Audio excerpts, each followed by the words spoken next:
आकाशवाणी भोपाल से प्रस्तुत हैं प्रादेशिक समाचार।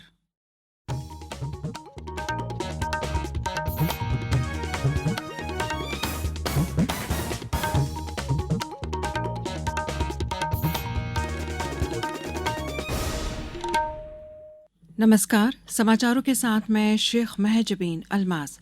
सबसे पहले इस बुलेटिन के मुख्य समाचार। प्रधानमंत्री नरेंद्र मोदी कल सागर जिले के बीना में पेट्रोकेमिकल्स कॉम्प्लेक्स की आधारशिला रखेंगे। डीजल वाहनों की बिक्री पर 10% जीएसटी लगाने का कोई प्रस्ताव नहीं। दिव्यांगों और वरिष्ठजनों को सहायक उपकरण उपलब्ध कराने के लिए लगाए जाएंगे शिविर। और एशिया कप क्रिकेट में भारत ने श्रीलंका को हराकर फाइनल में जगह बनाई। अब समाचार विस्तार से। प्रधानमंत्री नरेंद्र मोदी कल मध्य प्रदेश के बीना स्थित Bharat petroleum corporation limited BPCL के बीना रिफाइनरी पेट्रोकेमिकल्स कॉम्प्लेक्स का शिलान्यास कर भारत के औद्योगिक विकास में एक महत्वपूर्ण मील का पत्थर स्थापित करेंगे।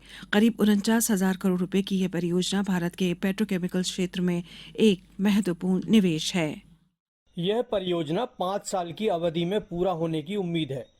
केंद्रीय पेट्रोलियम और प्राकृतिक गैस सचिव पंकज जैन ने भोपाल में आकाशवाणी समाचार को बताया कि यह परियोजना रोजगार और कौशल विकास में महत्वपूर्ण योगदान देगी। 5 साल में हमारा अनुमान है कि 15,000 लोगों को इसमें रोजगार मिलेगा। प्रोजेक्ट समाप्त होने के बाद हमारा अनुमान है करीब 1 लाख लोगों को उसमें नौकरी मिल पाएगी। इस परियोजना के क्रियान्वयन से मध्य प्रदेश और बुंदेलखंड क्षेत्र में औद्योगिक विकास में क्रांति आने की संभावना है।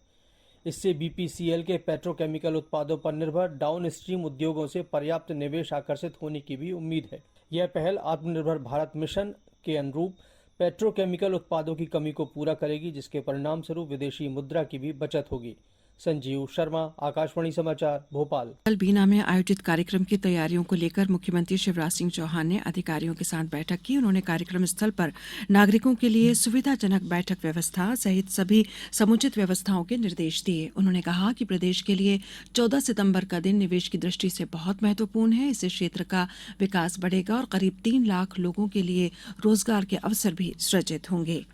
सड़क परिवहन और राजमार्ग मंत्री नितिन गडकरी ने स्पष्ट किया है कि डीजल वाहनों की बिक्री पर 10% जीएसटी लगाने का कोई प्रस्ताव नहीं है। उन्होंने डीजल वाहनों पर अतिरिक्त जीएसटी लगाए जाने की खबरों को गलत बताते हुए कहा कि ऐसा कोई प्रस्ताव नहीं है। श्री गडकरी ने कहा कि सरकार 2070 तक शून्य कार्बन उत्सर्जन का लक्ष्य हासिल करने के लिए प्रतिबद्ध है। डीजल वाहनों से वायु प्रदूषण को कम करने के लिए सरकार स्वच्छ और हरित ईंधन के इस्तेमाल को प्रोत्साहित कर रही है। प्रधानमंत्री नरेंद्र मोदी इस महीने की 24 तारीख को सुबह 11 बजे आकाशवाणी पर मन की बात कार्यक्रम के अंतर्गत देश विदेश के श्रोताओं को संबोधित करेंगे। ये इस मासिक रेडियो कार्यक्रम की 105वीं कड़ी होगी। लोग नमो ऐप अथवा माइक ओपन फोरम पर अपने विचार साझा कर सकते हैं। साथ ही वे टोल फ्री नंबर 1800-117800 पर कॉल कर हिंदी या अंग्रेजी में प्रधानमंत्री के लिए अपना संदेश रिकॉर्ड करा सकते हैं। इस महीने की 22 तारीख तक फोन लाइनें खुली रहेंगी। लोग 1922 पर मिस कॉल भी दे सकते हैं और इस एसएमएस पर प्राप्त लिंक का अनुपालन करते हुए प्रधानमंत्री को अपने सुझाव सीधे भेज सकते हैं। ये समाचार आप आकाशवाणी भोपाल से सुन रहे हैं। हमारे समाचारों को अब आप कभी भी और कहीं भी अपनी सुविधा के अनुसार सुन सकते हैं। ये समाचार बुलेटिन YouTube, ट्विटर और फेसबुक पर AIR न्यूज भोपाल पेज पर भी सुने जा सकते हैं। इसके अलावा आप हमारी वेबसाइट newsonair.nic.in पर अथवा AIR न्यूज ऐप पर भी समाचार सुन सकते हैं। समाचारों में एक बार फिर आपका स्वागत है। प्रदेश में पहले सहकारिता योजना की जाएगी। सहकारिता एवं लोक सेवा प्रबंधन मंत्री डॉक्टर अरविंद सिंह भदौरिया ने कल भोपाल में बताया कि पिछले दिनों दिल्ली में केंद्रीय सहकारिता मंत्री अमित शाह की अध्यक्षता में हुई एक बैठक में ये विश्वविद्यालय इंदौर या भोपाल में शुरू करने के प्रस्ताव पर सैद्धांतिक स्वीकृति प्रदान की गई। उन्होंने बताया कि ये विश्वविद्यालय जल्द शुरू किया जाएगा। इस विश्वविद्यालय में सहकारिता क्षेत्र के अनेक विषयों के पाठ्यक्रमों को पढ़ाया जाएगा और सहकारिता संबंधी अनुसंधान भी होगा। प्रदेश के 19 जिलों के 8,277 दिव्यांग और वरिष्ठजनों को 9,53,79,000 रुपए लागत के सहायक उपकरण मिलेंगे। सामाजिक न्याय एवं दिव्यांगजन सशक्तिकरण मंत्री प्रेम सिंह पटेल ने बताया कि केंद्रीय सामाजिक न्याय एवं अधिकारिता मंत्रालय द्वारा 17 सितंबर को 19 जिलों में दिव्यांगजन और वरिष्ठजनों के लिए शिविर लगेंगे।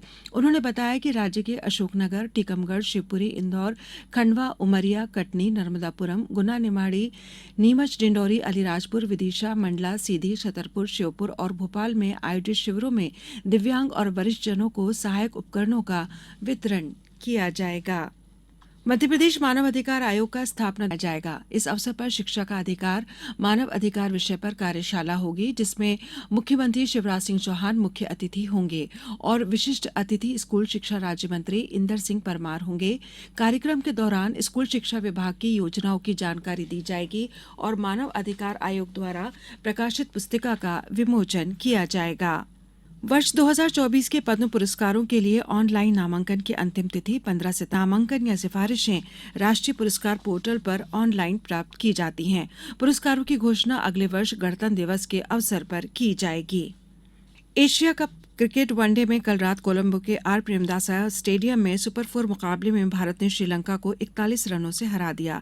इस जीत के साथ ही भारत फाइनल में पहुंच गया है। भारत के 214 रनों के लक्ष्य का पीछा करते हुए श्रीलंकाई टीम 41 ओवर और 3 गेंदों में 172 रन पर ऑल आउट हो गई।